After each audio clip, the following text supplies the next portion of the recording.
Assalamualaikum warahmatullahi wabarakatuh. Kembali lagi di channel Istana Misteri. Untuk kisah yang akan saya bawakan kali ini yaitu sebuah kisah yang berjudul Pesugihan Bangkai Tikus Hitam. Dan sebelum kita lanjut ke ceritanya, tekan dulu tombol like video ini dan jangan lupa tekan juga tombol subscribe channel ini. Nyalakan juga lonceng notifikasinya agar tidak ketinggalan cerita-cerita baru dari channel ini. Dan seperti apa untuk kisah kali ini? Langsung saja kita masuk ke ceritanya.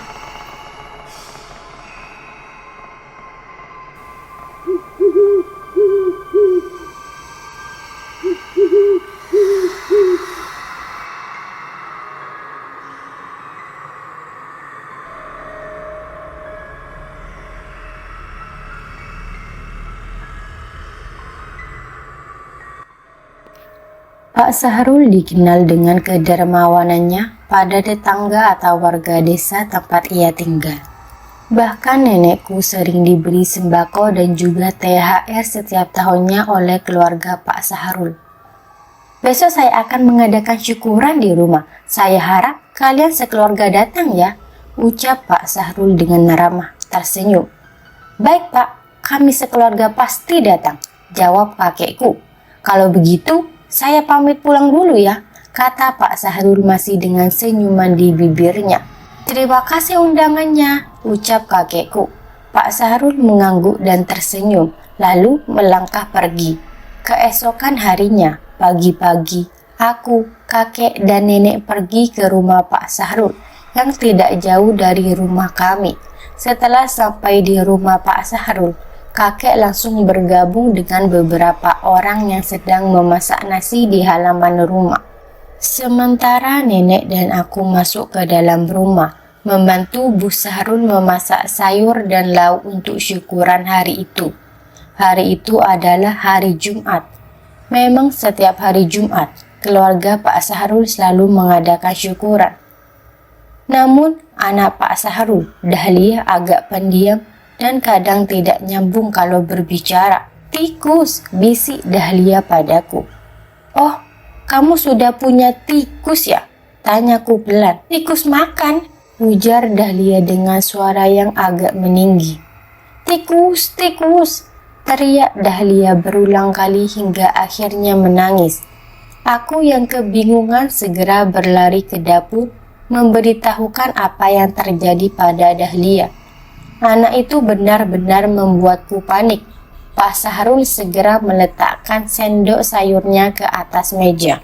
Lalu, Pak Sahrul berjalan ke arah ruangan di mana Dahlia sedang menangis sambil meneriakkan kata, tikus makan, berulang-ulang. Aku melihat Pak Sahrul menarik pipi kecil Dahlia dengan kasar, lalu menarik tangannya menuju kamarnya yang berada di sudut ruangan. Aku terus teringat apa yang diucapkan oleh Dahlia. Setelah sholat Jumat, orang-orang mulai berdatangan ke rumah Pak Sahrul dan Dahlia terus menangis. Nenek, mungkinkah yang dimaksud Dahlia itu tikus yang sedang memakan sesuatu? Tanyaku dengan bingung. Nenekku tersenyum. Mungkin saja nak, Dahlia mungkin sedang bingung. Sini Bu, biar saya yang membungkus sayurnya, ucap nenekku. Tidak usah Bu, ini mudah kok, biar saya saja, jawab Bu Sahrul dengan senyuman. Nenekku pun mengangguk lalu berjalan keluar. Aneh, hampir setiap Jumat, Bu Sahrul tidak pernah mau digantikan tugasnya membungkus sayur, pikirku. Di dalam kamar, Dahlia masih menangis. Bu Sahrul kelihatan sangat marah. Ia langsung memukuli anak itu. Sudah Bu, cukup, teriak nenekku seraya menangkap tangan Bu Sahrul yang terus memukul Dahlia. Anak ini tidak tahu diuntung. Makanan yang sudah kita siapkan malah dibuang semua, ujar Bu Sahrul marah. Makanan itu kan bisa diganti lagi. Lagi pula di dapur masih banyak, sahut nenekku mencoba menenangkan. Bu Sahrul pun meninggalkan kamar dengan wajah yang masih marah. Nak, jangan menangis lagi. Jangan bicara yang aneh-aneh lagi. Nenek pun akan sangat marah jika kelakuanmu seperti itu.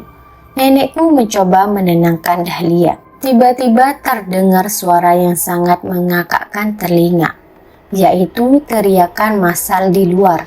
Aku dan nenek segera berlari keluar untuk melihat apa yang terjadi.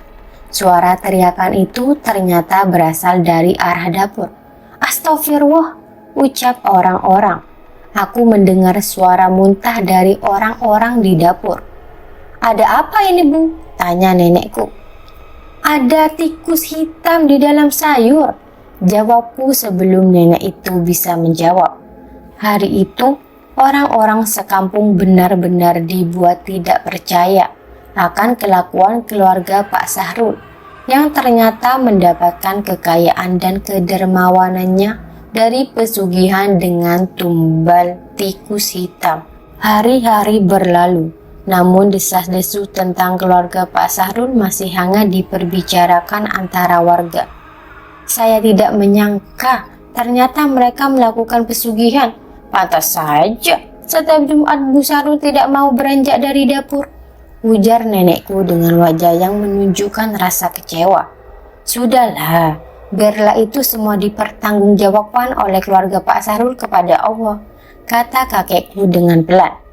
Jadi, selama ini kita makan sayur yang ada tikus hitamnya di dalam, pikirku. Jika kejadian ini tidak terungkap, mungkin saja kita tidak akan pernah tahu apa yang sudah tercampur dengan makanan yang kita konsumsi di rumah mereka. Jangan membahas masalah itu lagi, ujar nenek. Mari kita makan dan lanjutkan kegiatan kita. Hari-hari berlalu dan kejadian itu menjadi bahan perbincangan warga selama berbulan-bulan. Hingga suatu hari ada kabar duka dari rumah keluarga Pak Sahrul. Dahlia meninggal dengan kepala pecah. Astaga, yang benar saja. Kenapa bisa sampai seperti itu? Tanya nenekku pada salah satu warga. Ya, entahlah. Tidak ada yang melihat kejadiannya. Menurut keterangan, Dahlia terjatuh dari tangga saat mengejar bolanya, jawab warga tersebut. Astagfirullah, kasihan sekali anak itu. Nenekku bergumam. Ayo kita melayat ke rumah Pak Sahrul. Malam harinya, sekitar dini hari, kakekku merasa sakit perut dan ingin buang hajat ke sungai. Kebetulan sungai itu berjarak 10 meter di belakang rumah kakek dan sangat dekat dengan rumah keluarga Pak Sahrul. Dari jamban, dapur Pak Sahrul yang luas terlihat jelas. Tiba-tiba terdengar teriakan dari arah dapur Pak Sahrul. Apa itu? Tanya kakekku sambil mengusap dadanya yang terasa berdebar-debar. Setelah mendengar suara teriakan tersebut, ia lalu berjalan dengan cepat ke sungai. Setelah sampai di rumah, kakekku sengaja tidak mengunci karena nenekku masih berada di sungai. Namun, saat kakekku masuk ke dalam kamar, ternyata nenekku sudah tertidur pula di sana. Kakekku menarik nafas berat, lalu duduk di samping tempat tidur. Loh, kapan kamu masuk rumah? Tanya kakekku seraya menelan ludahnya yang terlalu keluh. Ada apa, Bah? Dari tadi aku tidur di sini. Mungkin Abah hanya mengigau. Sudahlah, lanjut tidur saja, jawab nenekku. Setelah mendengar jawaban nenekku, kakekku pun yakin bahwa yang tadi berpapasan dengannya bukanlah nenekku. Keesokan harinya, kakekku jatuh sakit, badannya panas dan selalu meracau tidak karuan. Nek, apakah tidak sebaiknya kita panggilkan ustadz dari kampung sebelah? Karena aku rasa ada yang tidak beres dengan kakek, usul ibu. Ya, kamu pergilah ke kampung sebelah ya, jawab nenek. Hari itu, ibu pergi ke kampung sebelah untuk memanggil ustadz.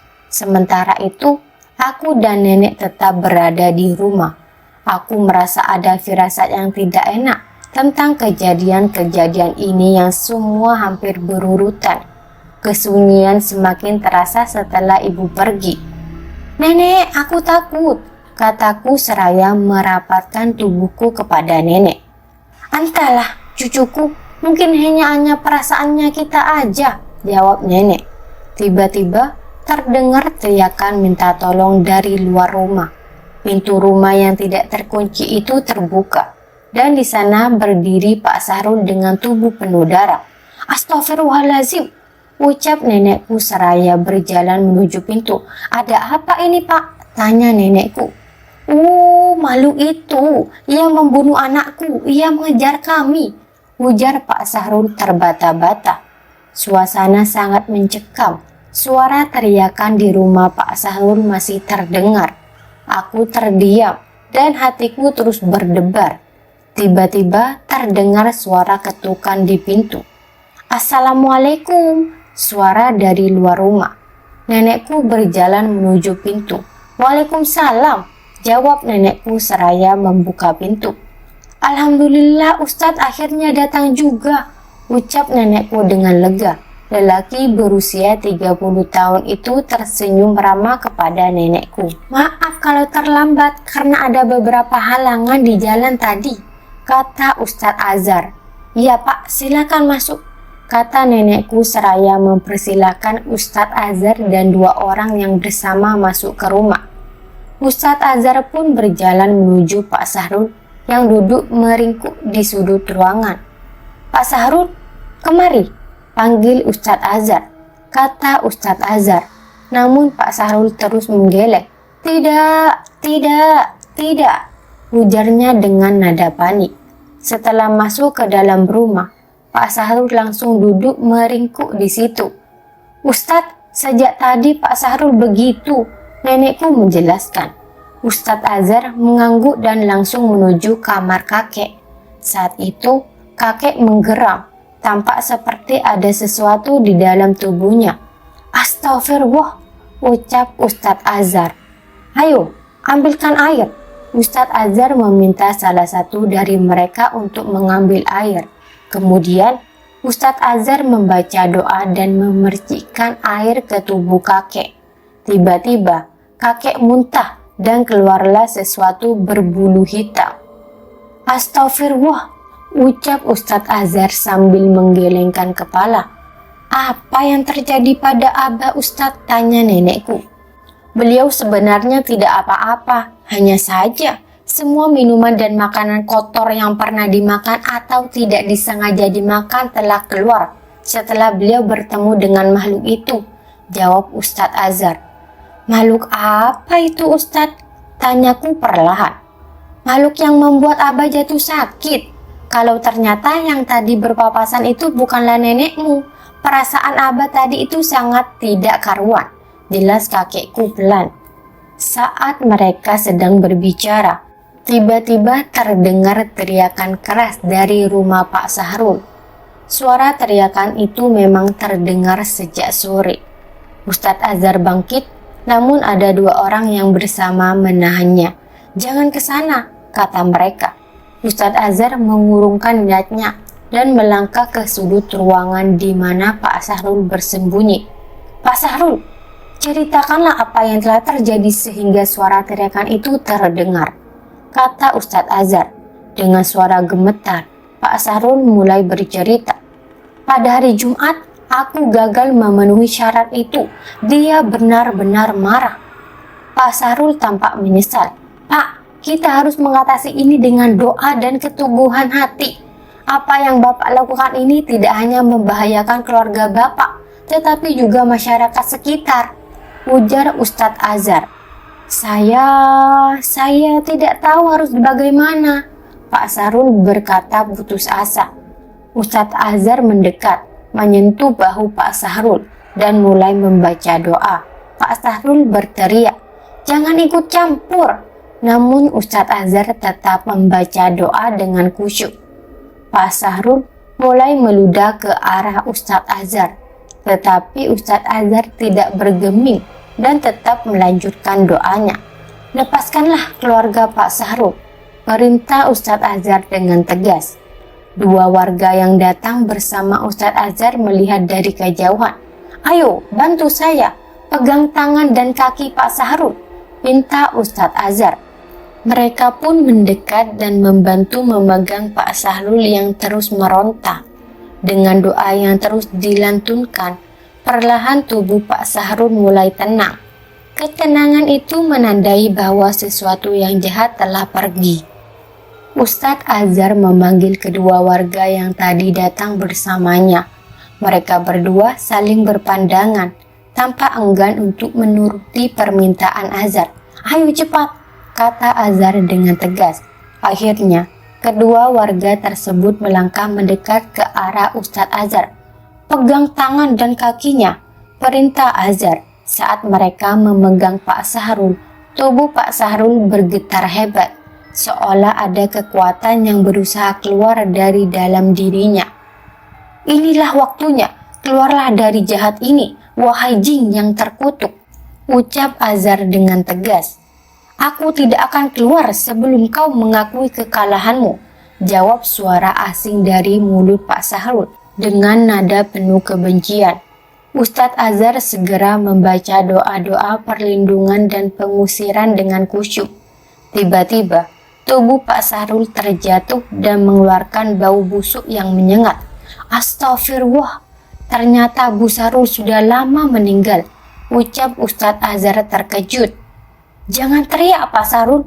Ustadz Azhar segera berpaling ke arah suara teriakan. Pak Sahrul sudah memegang tombak hiasan dinding. Matanya merah menyala penuh amarah. "Kau kira kau sudah menang, Azhar?"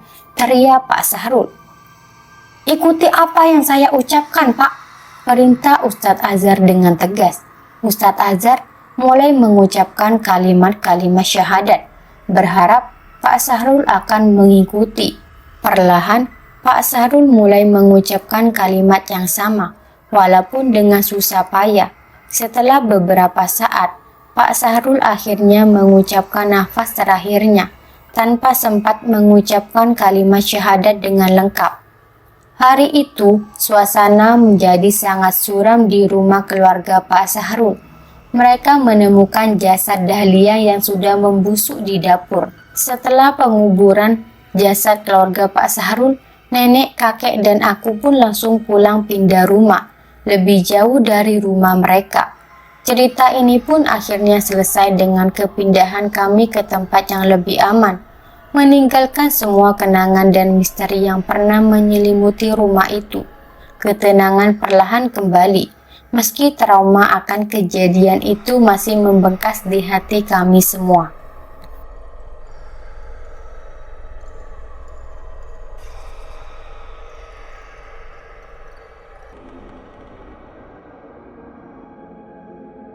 Baik teman-teman, sekian untuk kisah kali ini. Bagaimana menurut kalian tentang kisah ini? Tulis di kolom komentar. Dan buat teman-teman yang baru bergabung, jangan lupa untuk like, komen, share, serta subscribe channel ini. Dan nantikan kisah-kisah horor berikutnya. Tetap di channel Istana Misteri. Terima kasih. Wassalamualaikum warahmatullahi wabarakatuh.